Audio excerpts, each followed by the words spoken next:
Friday morning. Welcome to Frankly Speaking here on WYDC TV Big Fox, broadcasting live from the Hesselson's studio. I'm your host, Frank Acom. You can contact me this morning. I received a couple emails last night. I still have to get back to you, but you can always get a hold of me right there on the program this morning. I'm excited about this, especially for all our history buffs out there. The author of Angels Against the Sun, a World War II saga of grunts, grit, and brotherhood. James Fenlon is going to be our guest and tell us about that group called the Angels. So that's coming up in just a little bit. We heard from Congressman Nick Langworthy yesterday on the vote in regards to protecting women and girls sports. That'll be coming up in a little bit. I'll tell you what he had to say. Also, we have about the New York State budget. We are on our fourth budget extender. They say this is the last one. This is the last budget extender. But yesterday, Governor Hochul, at least it's been told to us through sources, Governor Hochul has dropped the housing proposal, which is a huge blow to her. So we'll dive into that a little bit later on. We've got some presidential things as well that I think you may find interesting. A new candidate declaring yesterday, a name you may be familiar with. So that's coming up. And we'll highlight some of the events going on over the weekend. That's further along down the line on the program. So yes, the fourth budget extender has been passed.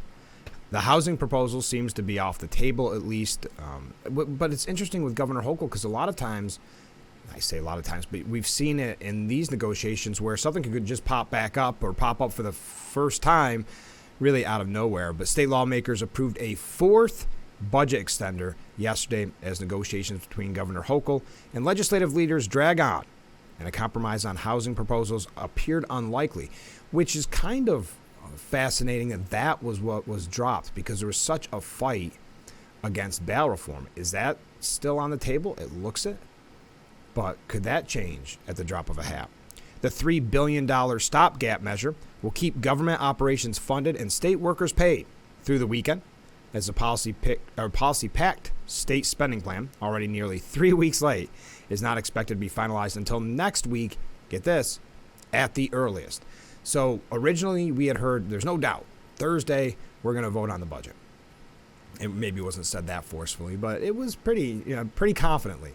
People had said it was going to be Thursday.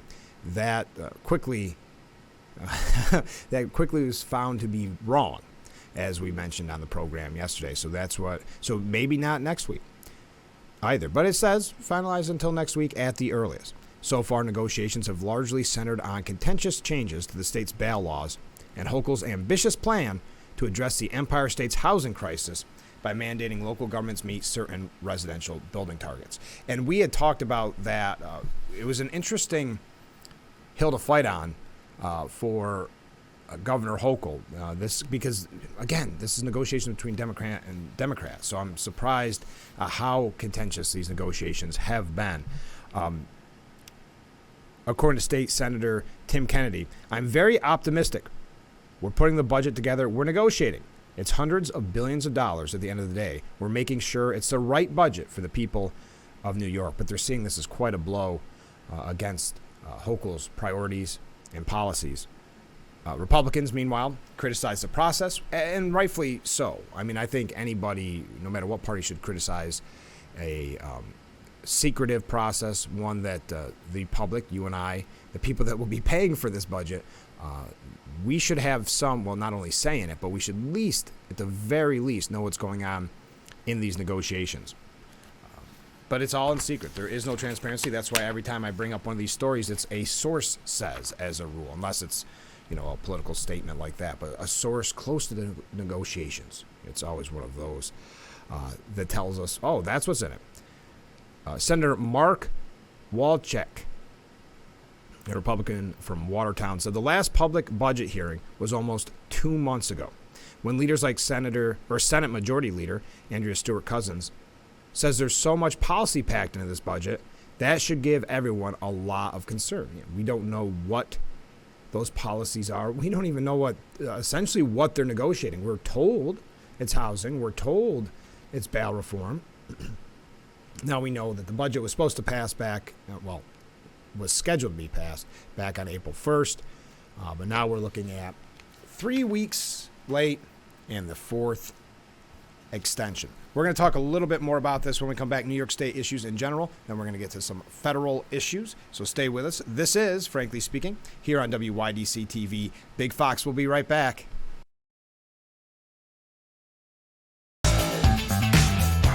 We are back with Frankly Speaking here on WYDC TV. Big Fox talking about the New York State budget, and they're saying that the housing compact was scrapped from the budget. We were talking about that before break.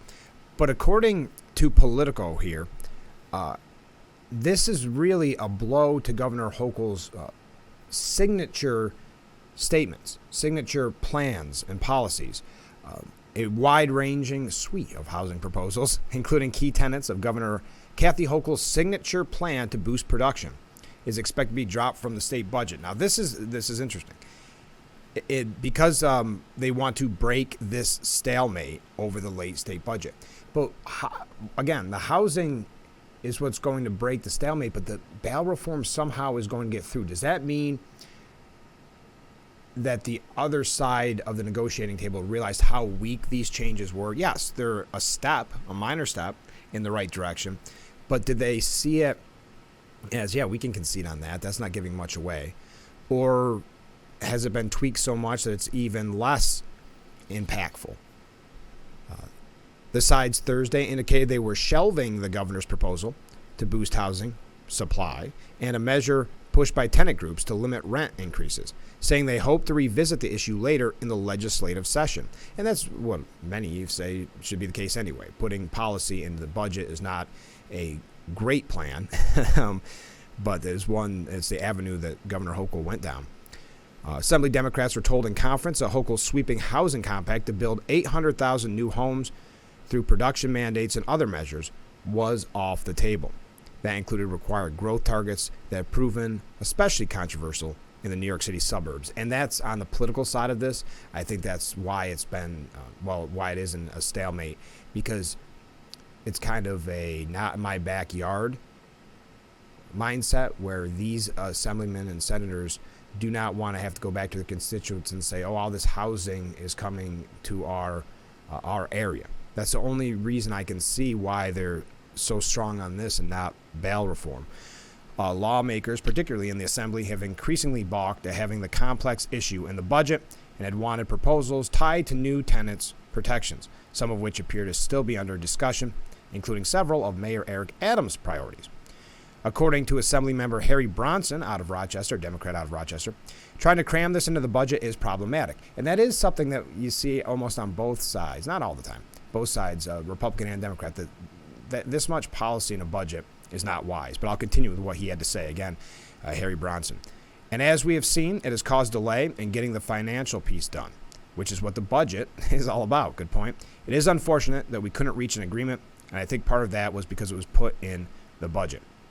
Left-leaning lawmakers have been pushing a controversial measure to effectively limit rent increases on market-rate apartments known as good cause evictions. But Hochul has been resistant to the measure, as has the real estate industry, and lawmakers appeared divided on that issue. Well, they say this is to break up the stalemate, but is anybody worried about Assemblywoman Latrice Walker? Do you remember that name? She is in, week 3 of her hunger strike because she doesn't want to see changes to bail reform. But it sounds like that's already in the works, that those changes in some way or another are going to be made. Assemblywoman Latrice Walker is literally putting her life on the line for the second year in a row, says Amsterdam News. I wonder if I might have that to pop up on the screen, actually. This coming from Amsterdam News. Yes, literally putting her life on the line. So what she's protesting is Governor Hochul's attempts to overturn, it says here, but then it kind of reiterates, or at least incrementally chip away at. Both are kind of overstatements, but okay, I guess we can give incrementally chip away at. Gains made in the bail reform effort. The New York State budget is officially 3 weeks late, and another extension was filed to ensure the essential state bills. We went through that. But no one's talking about Brownsville born and raised Walker, who's represented New York's 55th Assembly District since 2015, she said, I began a hunger strike on April 9th. The first 3 days were pretty difficult. I had headaches, but now things have gotten a lot easier.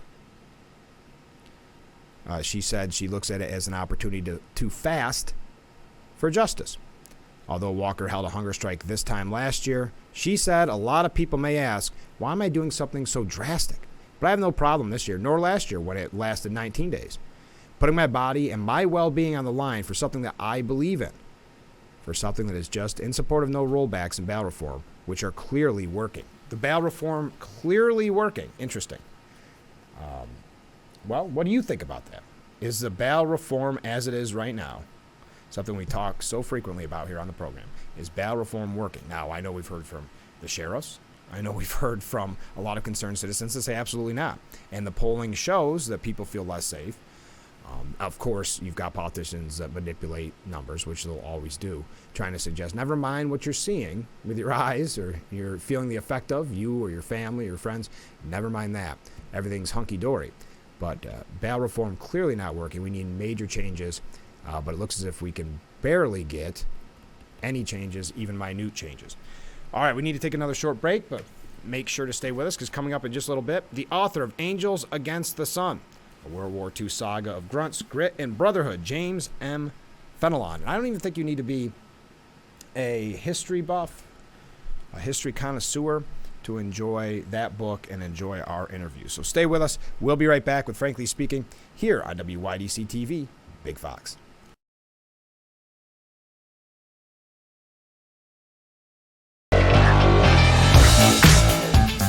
Welcome back to Frankly Speaking here on WYDC TV, Big Fox, broadcasting live from the Hesselson studio on this beautiful day right on Marcus Street in Corning. So, coming up in just a little bit, after the next break, James Fenelon, the author of Angels Against the Sun, that I've been highlighting this morning.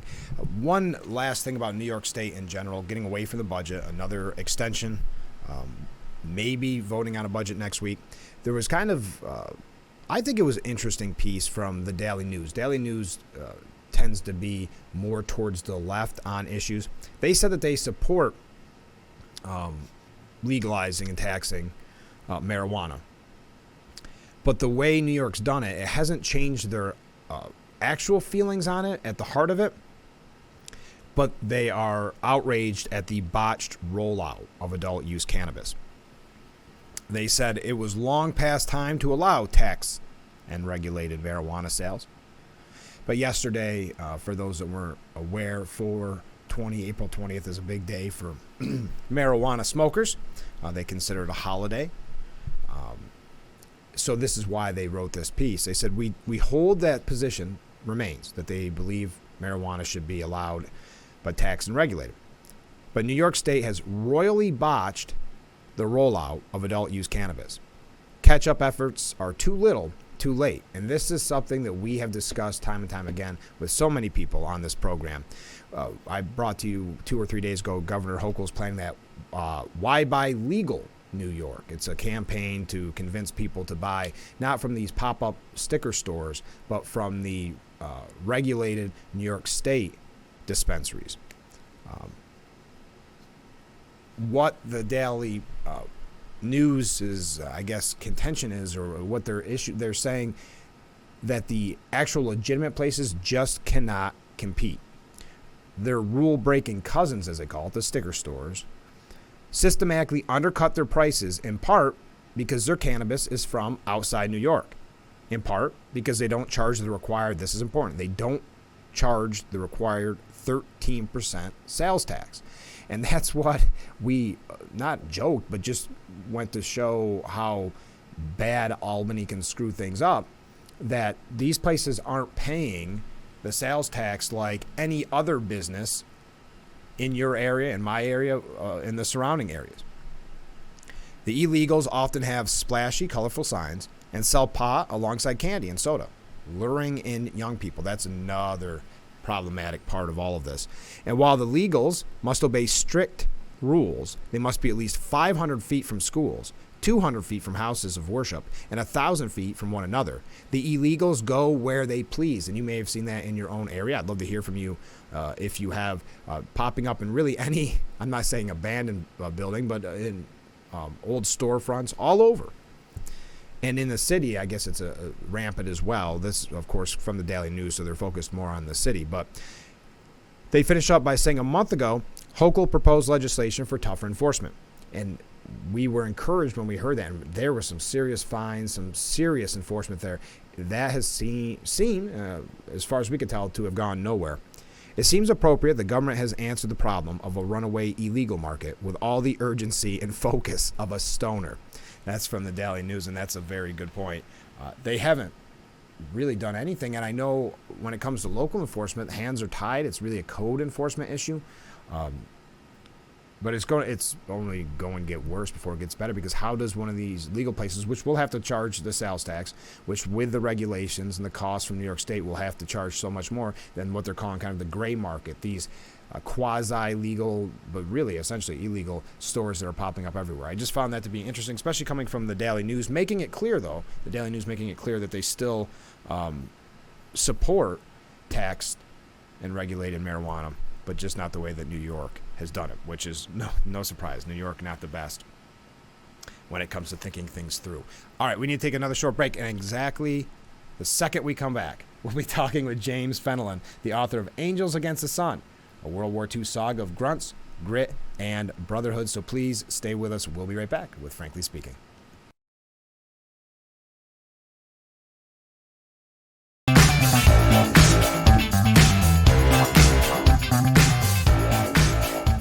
WYDC TV Big Fox. This is the M.A. Neal Financial Services section of our program, and I'm being joined by the author of Angels Against the Sun, a World War II saga of grunts, grits, and brotherhood. James, thanks so much for being on the program. Thank you, Frank. It's great to be here. Well, I love the book. I love the cover, too. Let's talk about it right from the beginning. Where did the Angels get their nicknames? And maybe you could tell us a little bit about the Angels. Sure, yeah. So the Angels is a reference to the 11th Airborne Division, which was one of 5 airborne divisions that the U.S. Army had during the war. The other 4 all went to Europe, and maybe you and the viewers are familiar with Band of Brothers. It's a exact same kind of unit as that, but they went to the Pacific instead.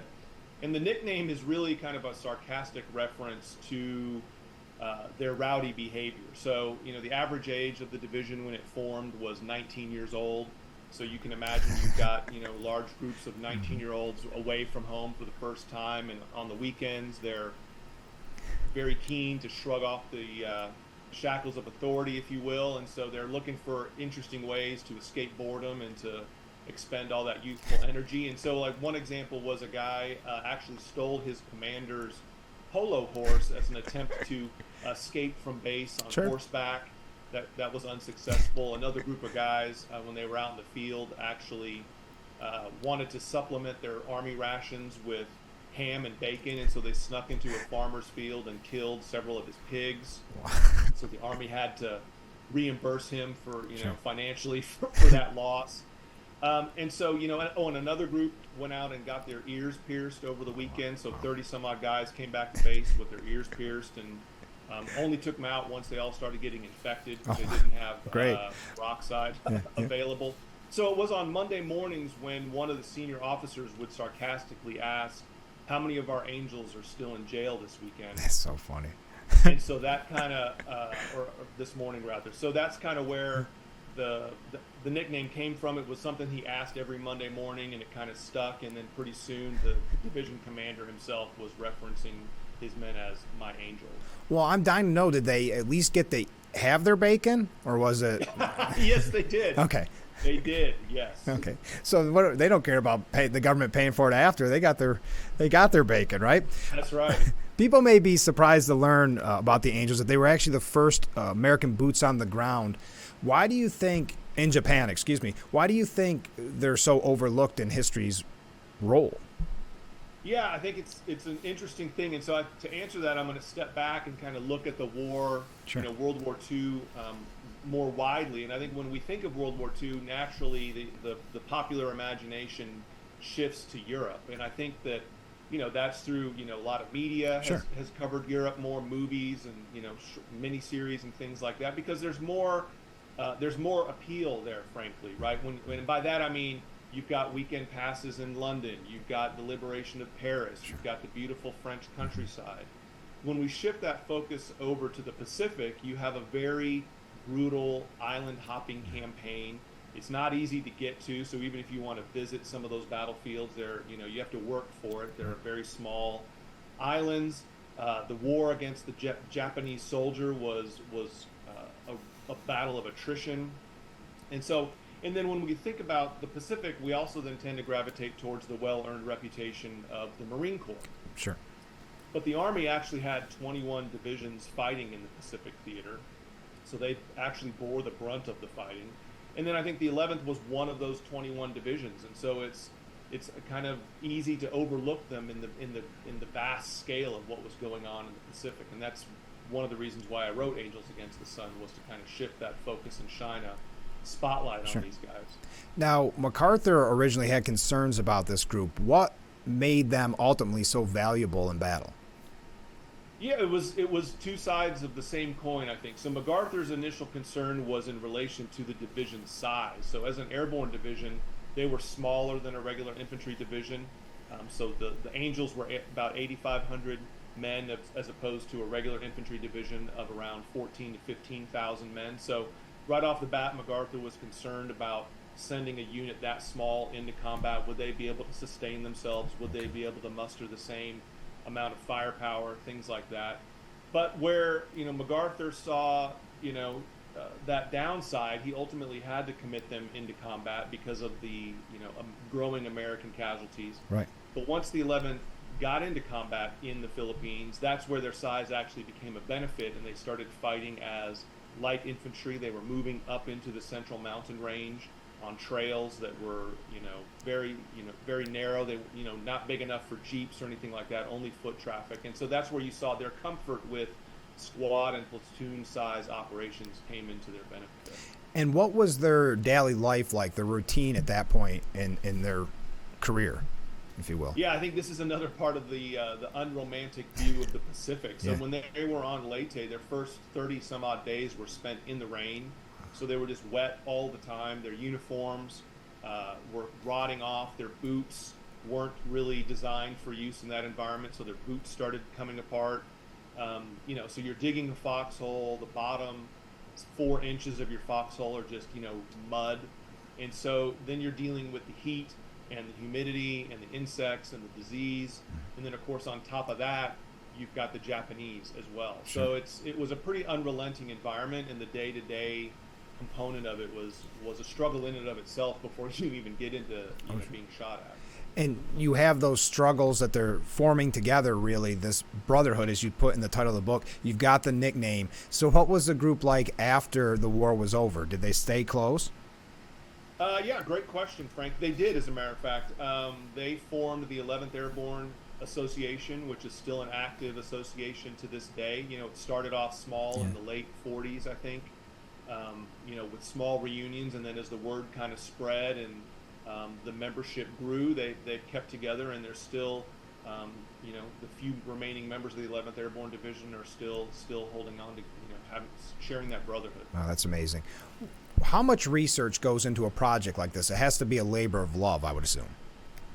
Yeah, it took me a little over 2 years with all the research and the writing component of it. Spent a lot of time in archives in Washington, D.C., and the Army has some great facilities as well. And then I was very fortunate to get the support of veterans' families who supplied me with copies of letters and diaries and post-war memoirs and things like that had not been published or were written just for the family.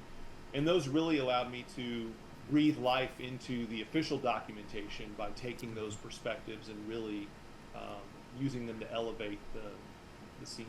When you're reading their personal letters and things really in their voice, what surprised you the most? Yeah, one of the things that I learned that surprised me and also kind of made me realize my own bias and assumptions was I had assumed that these guys, when they figured out that they were going to the Pacific, were going to be upset that they weren't going to Europe. but that wasn't really the case. I found that a lot of these guys had enlisted specifically in response to the attack on Pearl Harbor, Okay. so they wanted to go attack the Japanese. Now, of course, it's a scenario of be careful what you ask for, type of thing. Right. But by and large, that was kind of what they had intended all along, and so they were fine with their shipment off to the Pacific. When you look at the time that they spent in some really hellish conditions, how important was faith in their life as a group? Yeah, so like other units, the 11th did have chaplains, and some of them were jump qualified so that they could stay as close to the front and up with the troops as much as possible. One of the stories that multiple veterans mentioned was during the Leyte campaign. They had been up in the mountains for several weeks. The cloud cover was such that it was difficult for aircraft to get up there to drop them supplies, and so they had been up there for about 5 days without any food. And at that point, the unit chaplain, a guy named Lee Walker, decided to conduct an impromptu church service on top of the mountain there. And not long after that service, there was a hole that opened up in the clouds and allowed a circling aircraft to kind of come down. Wow. And drop some food to those guys, and they many of them described it later as a miracle. I'm sure it must have felt like a miracle.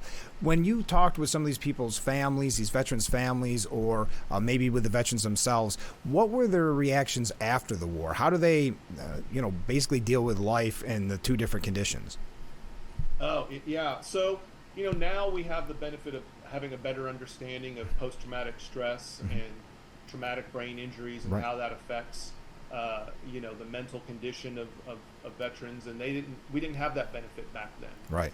And so a lot of these guys came back suffering from those conditions.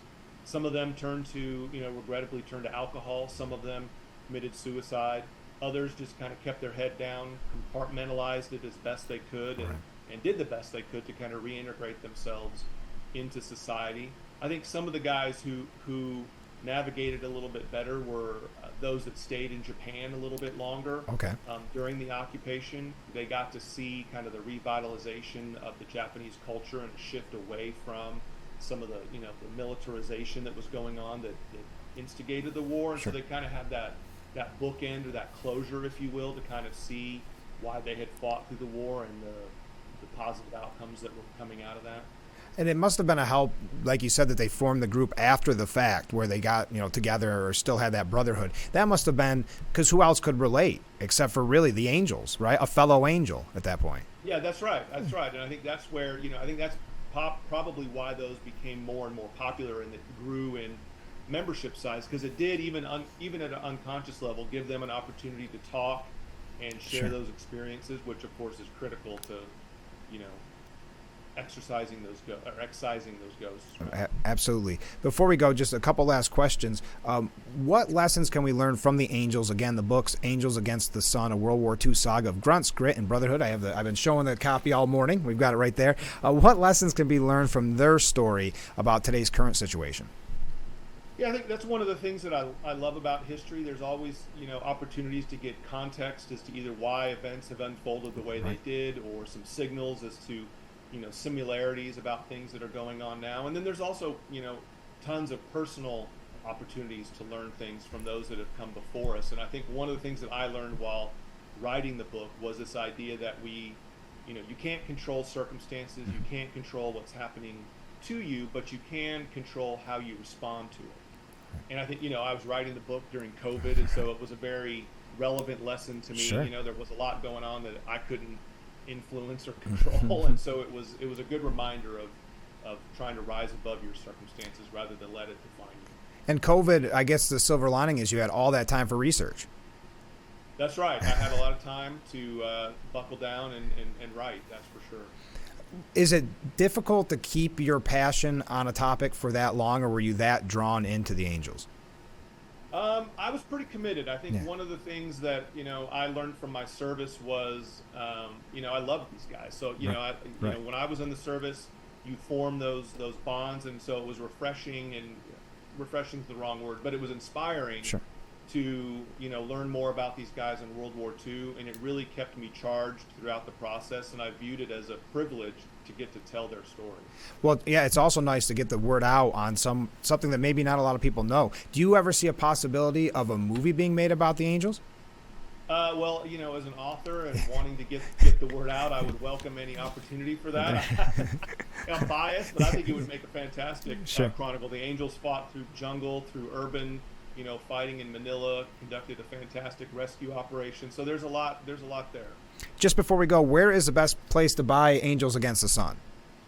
Yeah, it's available at all the usual suspects online, either Amazon or Barnes & Noble, and it's available. Any of your independent bookstores out there should be able to order it as well. And what's next? You've got to have a couple more books in the works, at least 2, 3. Yeah, I've got a couple of ideas Okay. I'm working on. I haven't committed to one yet, but I'm definitely trying to gather my reference and see how deep in the archives I can go to tell a full story. Great. Well, James, thanks so much for being on the show. Thank you, Frank. All right, we'll be right back with Frankly Speaking here on WYDC TV, Big Fox.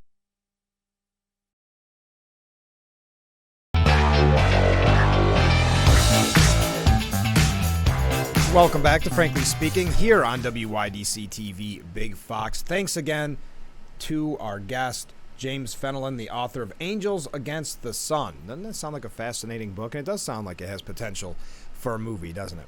Yesterday, we received a press release from our Congressman Nick Langworthy, and I want to tell you because this was a pretty major news story yesterday. House Republicans passed, essentially with no Democrat support, the Protection of Women and Girls Sports Act, H.R. 734, if you want to look it up. It amends Title IX to protect women and girls from discrimination in athletics by allowing biological males to participate in an athletic program or activity that is designed for biological females. This is what Congressman Nick Langworthy had to say about his yes vote. Women have fought tirelessly to achieve fairness in athletics. And this common sense legislation ensures that their fight can continue progressing forward. This bill is about recognizing science and the biological difference that will protect women and girls' safety and the integrity of competitive athletics. The passage of this bill is an important victory for women's rights. So it did pass. It is unlikely, as I was reading this morning, it was unlikely that it will pass the Senate, but a vote nonetheless taken yesterday on Protection of Women and Girls Sports Act, and our Congressman Nick Langworthy supporting and voting in favor of that act. H.R. 734. I wanted to mention that to you before we went to a break. When we come back, we do have a couple of weekend events that I want to bring up to you, but also a few last news stories that we'll have to get to. We just have to get to. So you'll want to stay with us. This is Frankly Speaking here on WYDC TV. Big Fox, please stay right there.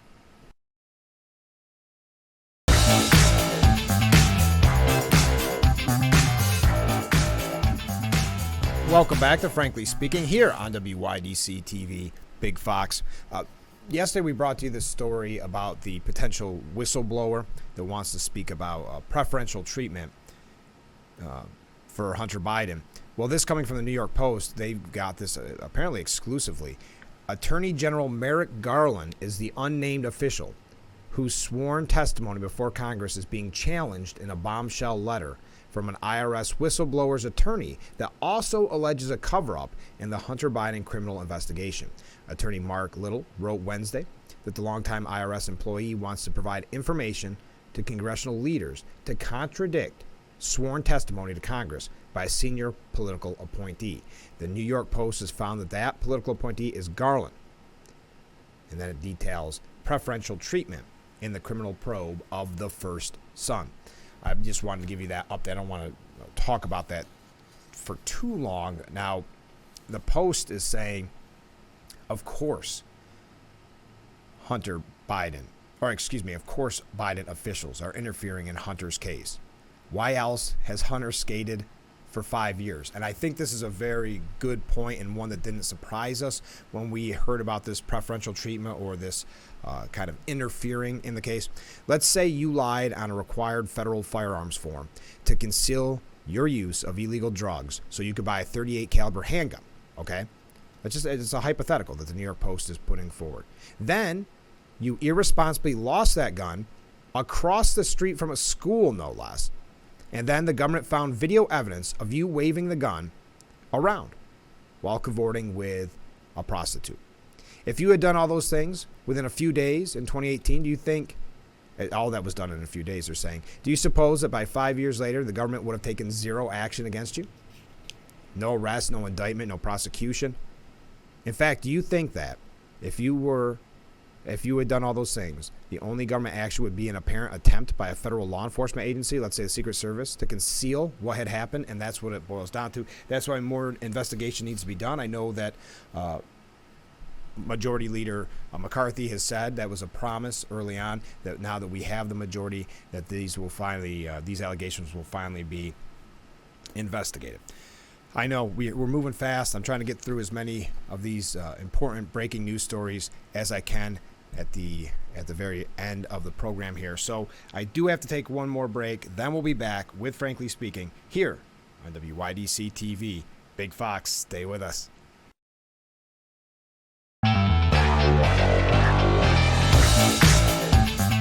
Broadcasting live from the Hesselson studio here on Market Street. This is Frankly Speaking, and I'm your host, Frank Acom. A big announcement coming our way. I think we've heard this quite a few times by now, actually since before January. Biden is now preparing to announce re-election next week, though. Biden and his aides have targeted Tuesday for the release of the video to coincide with the 4-year anniversary of his 2020 campaign launch. Okay, that's an interesting way to do it. He had, as I mentioned on yesterday's program, he had told Al Roker in kind of an offhanded comment that they are going to announce a re-election, because for a while there was some speculation of maybe he was thinking about not running because there was such a delay when it was assumed that he would originally announce, which was back around January, around the time of the State of the Union. For months, Biden has signaled he planned to run for a second term, but he's held off an official announcement. All right, that leads us to, well, and by the way, I saw a poll, before we go to another candidate, I saw a poll, and it's by, Harvard Caps Harris poll, that former President Trump leads Biden by 4 points in a general matchup. I could definitely see that. I would also say that I would have assumed that number higher, only because look at RFK Jr., who got into the race. What was he at, 14% against Biden? So there's definitely a issue there with votability with Biden. I know a lot of polls, I'm not going to say poll after poll, but a lot of polls are saying people want someone else. They don't have the confidence in President Biden any longer. Now, someone is jumping in the Republican race as well. This may be a name that you are familiar with. I'm trying to see if I can find which one it is here. I don't know if you can see any of this as I'm doing it. There we go. Radio host, you may recall him, Larry Elder, has announced that he's going to run for president on the Republican ticket. He announced on Tucker Carlson's show just last night. Larry Elder, who is 70 years old, said, "America is in decline, but this decline is not inevitable. We can enter a new American golden age, but we must choose a leader who can bring us there. That's why I'm running for president." If you recall, Larry Elder lost, what was the race? A gubernatorial race not that long ago, but I can't remember the exact specifics of when that was.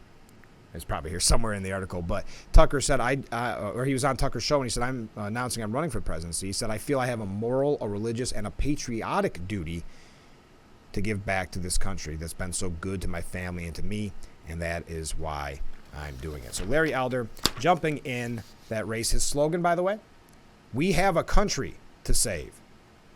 And I should have waited just a second. Elder was Democrat.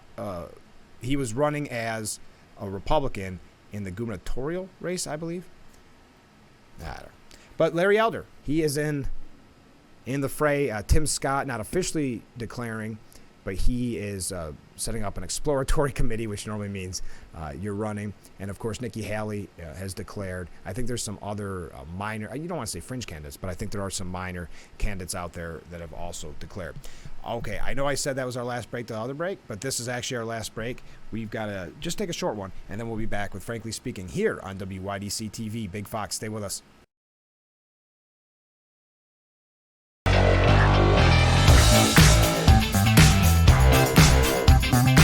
right. I shouldn't have second-guessed myself. Larry Elder lost in the California gubernatorial recall. That was the catch. I couldn't remember recall election back in 2021. Excuse me.